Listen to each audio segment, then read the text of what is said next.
안녕하세요. 재개발 건축 투자한 남자입니다. 요즘 2026년 세법 개정안이 발표되고 여기저기 난리잖아요.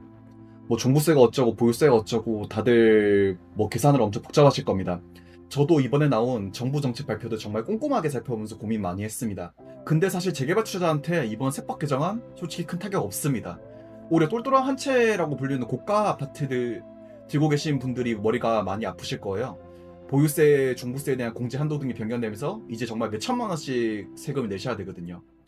그 재개발의 경우에는 일단 공시지가가 낮아요. 그리고 종부세는 인별 과세입니다. 가족들끼리 뭐 실거주 하나, 재개발 하나, 명의 분산에 들고 있으면 충분히 방어됩니다. 그리고 보통 우리가 투자하는 뭐 썩빌, 뭐 단독주택 전부 다 공시지가가 엄청 낮기 때문에 보유세 폭탄마저 체급이 안 됩니다. 그럼 진짜 우리가 주목해야 될 건 뭘까요? 바로 금융정책의 완화입니다. 이번에 8월 13일날 발표된 건데요. 이 발표가 개인적으로는 재개발 시장의 판도를 완전 뒤집어 놓고 있다고 생각합니다. 오늘 영상 끝까지 보시면 재개발 매물을 매수하실 때 기준이 완전히 바뀔 거예요. 이거 다른 유튜브나 인스타그램에서 찾아봐도 이야기하사 저밖에 없습니다. 영상 끝까지 봐주세요. 그리고 무료 상담도 계속 모집하고 있습니다. 재개발 투자 고려하고 계시다면 부담없이 고정 댓글에 링크해서 신청해 주시면 감사하겠습니다. 먼저 8월 13일 날 저희가 이제 부동산 시장 안정을 위한 금융조달 대책이 발표되었습니다. 이 중에서 뭐 내용은 많은데요. 재개발과 관련되었다고 생각하는 부분들만 제가 빠르게 한번 훑어볼게요.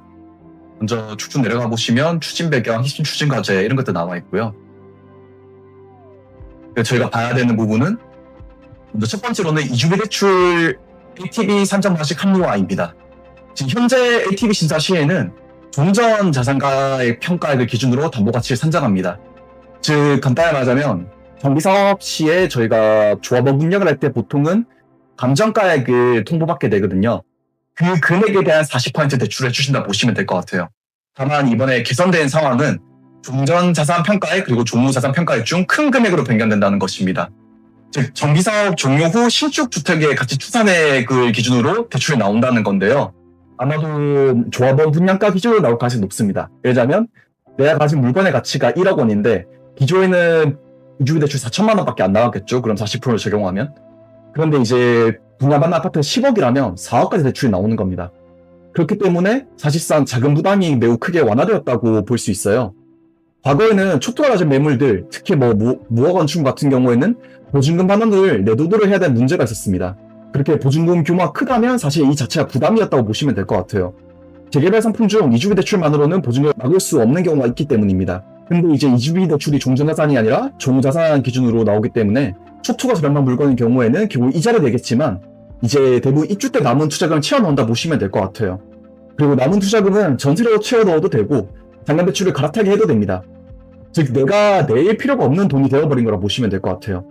이제부터 프리미엄 받고 매도하려는 분들은 자금이 부담될 때 초투가 저렴한 게 답이라고 보시면 될 것 같아요. 추가적으로 이렇게 발생한 틈새 시장에 대해서 아무도 이야기해주지 않은 거에 대해서 제가 오늘 좀 얘기를 할게요.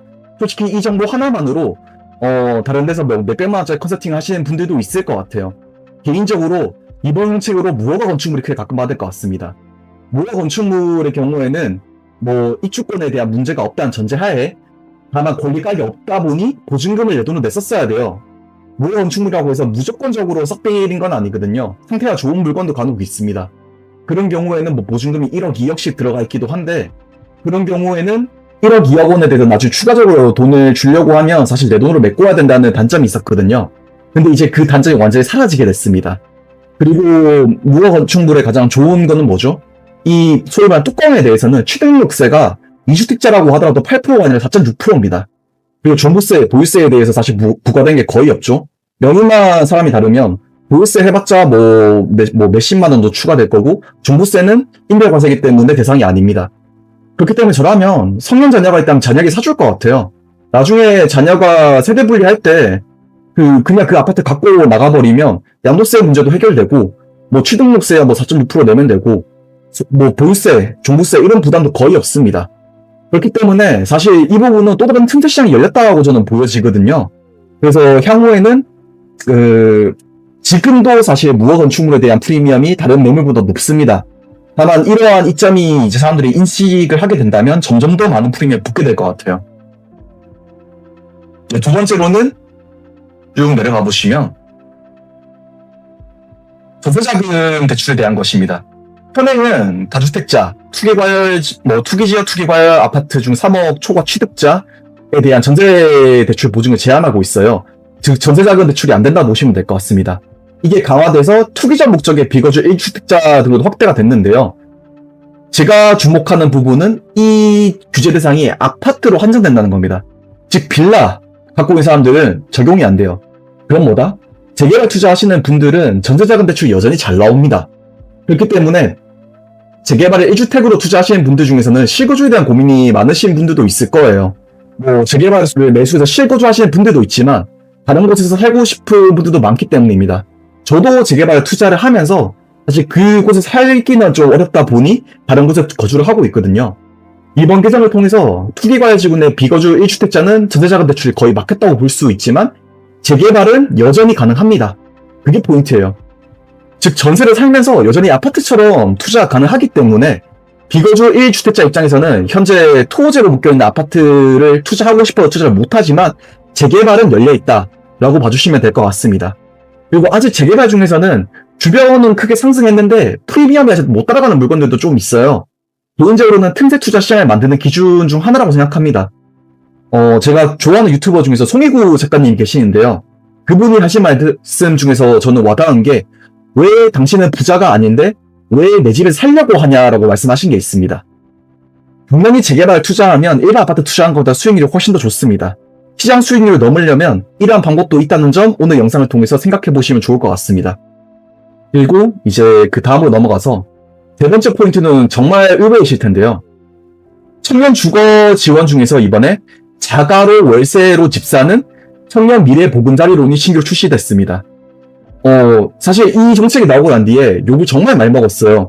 4억 이하 비아파트에 대해서 정책자금 대출을 해준다고 하는데 그럼 청년들은 빌라에 들어가 살아라는 거냐, 청년에 대한 지원은 어디 있냐라고 하는데 솔직히 개인적으로 화낼 일인가 싶긴 합니다. 어쨌든 정부에서 약간이라도 지원을 해주려고 하는 거 아닌가 싶거든요.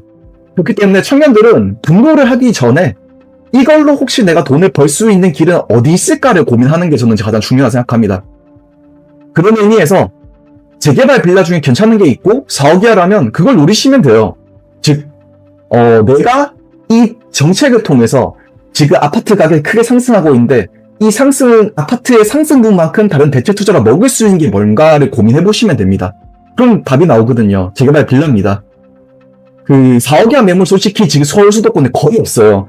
근데 괜찮은 재개발 지역 중에서 아직까지는 분명히 있습니다. 저는 알고 있어요.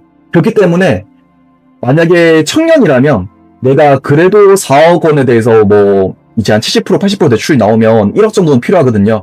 1억이 있고 월에 그래도 한 150만 원 낼 수 있다. 이러면 그런 빌라에 들어가서 몸테크하면서 사시다가 입주할 때 생애 최초 혜택을 받아서 대출을 최대한 땡기면 내 집 마련도 가능합니다. 그 대출이 부담스러우면 전세나 반전세를 맞추면 되고 이제 남들 버는 것보다도 돈을 더 많이 벌 수 있어요. 그렇기 때문에 저는 이걸 활용해야 된다고 생각을 하는 거지 무작정 욕할 건 아니라 생각합니다. 그리고 이런 곳에 매물 궁금하시잖아요. 그럼 무료상담 신청하시면 제가 아는 범위 내에서 최대한 정책권으로 컨설팅 해드릴게요. 이걸로 계속 강조한 것처럼 돈을 받거나 내 상품을 팔거나 아니면 빌라를 파는 것도 아니고 정말 객관적으로 이러한 부분에 대해서 도와드릴 수 있습니다. 그럼 오늘 내용 총정리해 볼게요. 2026년 세법 개정안 재개발 투자자들은 사실 쫄 필요 없거든요.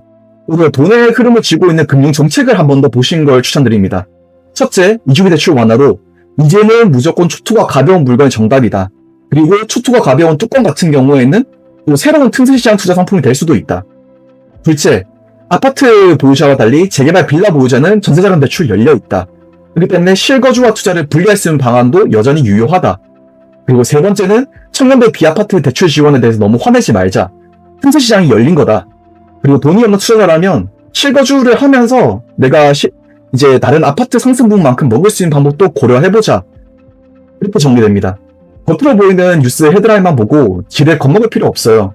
제도를 정확하게 이해하면 위기가 아니라 사실 이번에 나온 대책들이 솔직히 상당한 기회라고 볼 수 있습니다. 시장이 어떻게 변하든 재개발의 본질과 돈이 되는 길은 항상 존재한다고 저는 보고 있어요. 그리고 이러한 부분에 대해서 계속 궁금하시면 구독, 좋아요 부탁드리고 뭐 실제로 매수를 고민하신다, 궁금한 점이 있다 하면 부담 없이 무료 상담 신청해 주시기 바랍니다. 정말 정성껏 그리고 뭐 추가 비용 없이 도와드리겠습니다.